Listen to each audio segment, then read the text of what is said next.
Since we've been out here this morning, we haven't seen any officers actually leave the scene, but we have seen more come out here, and they're just trying to figure out exactly what happened. If I step out of the way here, you can see the yellow crime tape, which lines most of Bricktown right now, having most of this area closed off. Chris Walls was in his first year of teaching at Anadarko High School. Students say they understand what he was trying to do with the equation, but say the classroom is no place for lessons on marijuana. No Bomba Brew is the latest thing to hit the campaign trail. Folks at Hubert's Brewing Company say the demand is so high, they're struggling to keep it on the shelves. Well, this hostage situation going on nearly 3 hours. Now, police tell us they got a call around 7:30 this morning for a domestic dispute, but when they got out here, they heard shots fired coming from this house back here. That's when they backed off. Now, police tell us there was a mother and 2 children inside the house, along with a man. Now, the mom and 1 child was able to get out safely, but what we know right now is there is a 29-year-old man and a 6-year-old child still barricaded inside that house. We just spoke to firefighters who tell us 2 people were transported to a hospital after they suffered burns trying to get out of the house. Now, firefighters tell us when they got out here, this house was fully engulfed in flames. And out here, the devastation is just unreal. If you look over here, you can see this is somebody's entire life played out before you. Over here, we have their TV, which now has a chair on top of it. We have a vacuum cleaner right over here, microwave, things you would normally find in a house. The only thing is their trailer completely gone. And that is the type of devastation we're seeing out here. I mean, when it's this hot outside, the best place for you is indoors. That's why OG&E has set up cool zones like this one out here at the downtown YMCA all over the metro.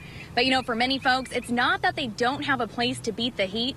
It's that their job is outside. Residents in the Fox Lake Housing Addition say the massive sign for Sam's is not necessary. They say they want to keep their neighborhood the way it is and not see a giant sign when they drive by. Oh, look, I hit one, and I made it to base. Guys, I'm good. I'm telling you, the College World Series, Tim, what can we expect out here? We have Fan Fest today. What do we have going on? Ladies, I don't know how to stop, so we're going to hand it back to you. Oh, watch out, Carrie. Any questions? All right, let's mount up.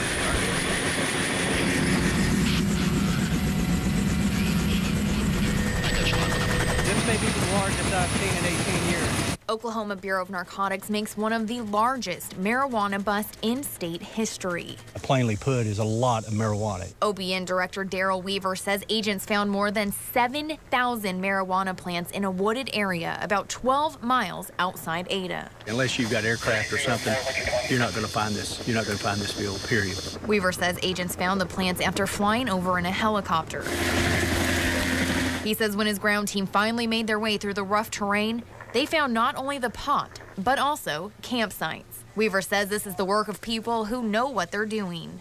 They didn't come out here just one day and decide to grow dope. These are people that's done it before. Captain Steve Cash with the Chickasha Light Horse Police assisted in the bust. Cash says the details and planning that went into growing these plants is like nothing he has seen before. Somebody went through a lot of work to get water out here, irrigation systems in place. Captain Cash says officers found hoses and pumps near the marijuana. He says holes were dug to get water from one place to another. Captain Cash says these plants had been growing about a month and were close to harvest. Now, OBN says there is potentially millions of dollars worth of marijuana out here, and these guys have a tough job ahead of them.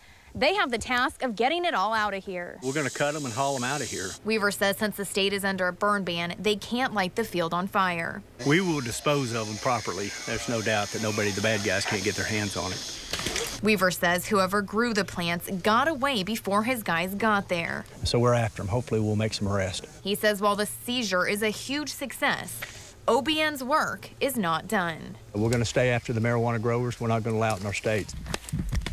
The new teacher that we got this year had a math problem about so-and-so grams of weed plus so-and-so grams of weed equals something. And students at Anadarko High School say teacher Chris Walls posed a math problem using an example of buying marijuana, cutting it with parsley, then selling it for profit. He shouldn't have went that far into. He could have got a different example. Walls wrote the equation on a smartboard in his freshman algebra class.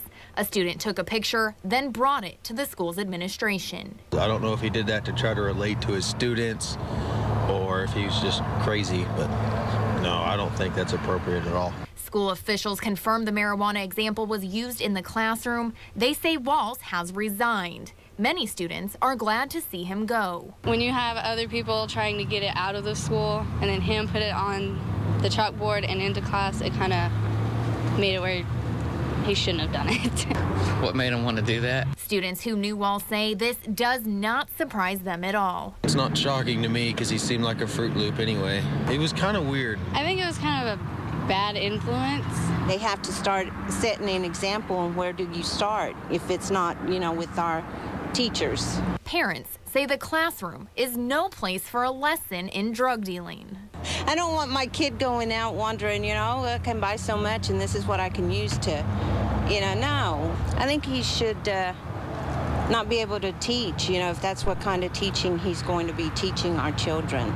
Go Pokes! Go Sooners! A never-ending rivalry. OU, OSU. I think it's going to be a shootout. Keeping retailers like Luis Alvarado busy. Probably like 60-40 split. We've been seeing a lot of people buying OU and OSU because they're both in the top 10 this year, so there's a whole lot of excitement around here. Some fans pledge their allegiance to the school they went to. I'm an Oklahoma State fan dating back before my children went to college, so we recruited them. And some weren't recruited, but born into a team. We are in here shopping for my daughter's OU onesie.